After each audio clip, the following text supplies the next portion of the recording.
For our next story, let's go back to 2019. It's when Meta launched Project Mercury. What's that? It was a way to measure how Facebook and Instagram affects its users, especially their emotional well-being. How do these platforms affect the emotional well-being of their users? The company even hired Nielsen to track how people felt when they stepped away from these apps. Were they happier or not? And here's what the results found. Users who quit Facebook for a week felt less anxious. They felt less lonely. They compared themselves less to others.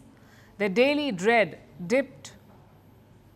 Now, this sort of result should have sparked a bigger study, maybe even a public announcement or at least a warning label for users.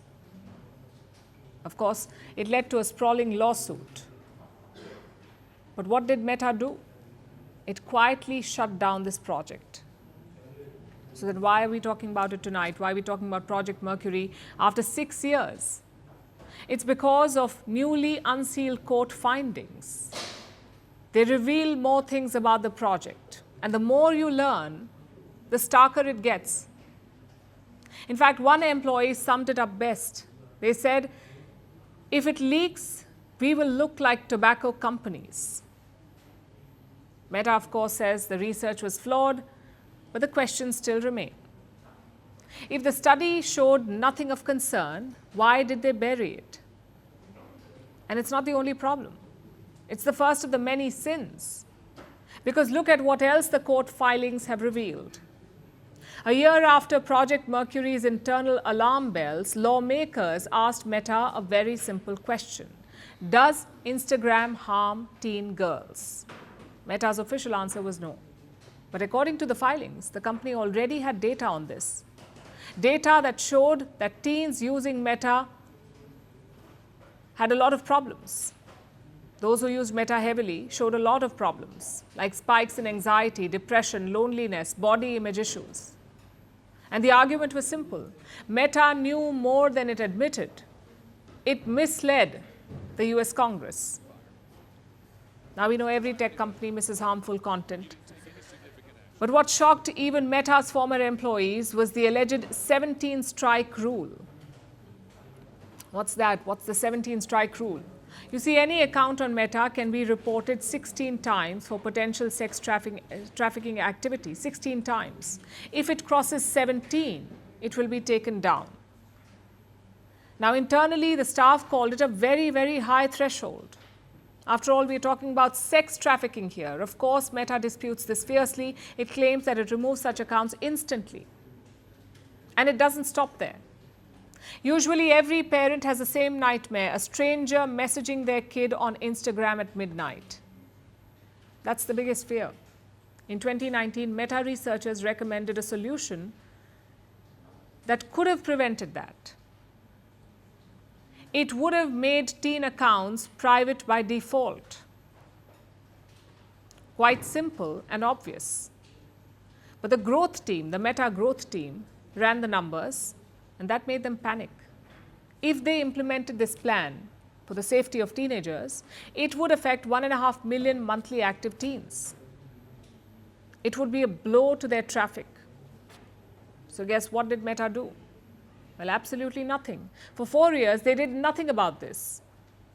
And what happened during this time? Teens experienced billions of unwanted interactions. You may have seen Instagram's accounts you may follow feature. It recommended 1.4 million inappropriate adults to minors in a single day, 1.4 million. Internal teams begged for the change. Young users kept getting exposed. Eventually, in 2024, Meta rolled out teen accounts, but by then, the damage had been done for a lot of users. And if you thought all of this was bad, here's the worst one. Internal researchers had raised concerns for Meta that there was rising self-harm content, eating disorder clusters, depressive spirals, infinite scroll was addictive. Notifications at night caused sleep deprivation. All of this was affecting the mental health of users, especially teenagers. The company even came up with fixes. But what did the executives do? They either repeatedly killed or delayed those measures. Why? because more usage meant more time on the platform. More time on the platform meant more growth. For Meta, growth was everything. They obviously reject this characterization, but the internal emails tell a very different story. So what happens next? Meta already faces multiple lawsuits. A hearing will decide if all these documents become public. But let's be honest, what will that really change? Because we are stuck in this strange loop. There is a tech scandal. We have public outrage. The tech company apologizes. First they deny, then they apologize. Then they introduce new features. There's silence for some time until another scandal hits us. Because the world has been running on a kind of borrowed faith that Silicon Valley will fix its own messes, that innovation offsets harm, that a notification is harmless, that a teenager can handle the algorithm alone. But Project Mercury shows what happens behind the curtain.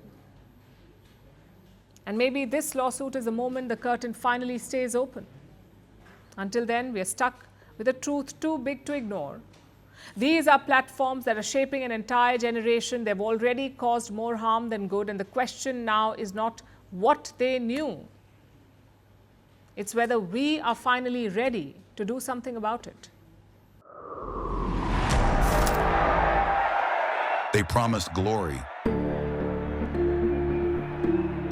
They delivered fear. They shaped nations. They scarred generations. From brutal purges to propaganda machines, from stolen power to violent falls from the throne. Welcome to The Dictator, a series that strips away the myth and then exposes the men behind the tyranny. History remembers their power. Firstpost reveals their truth.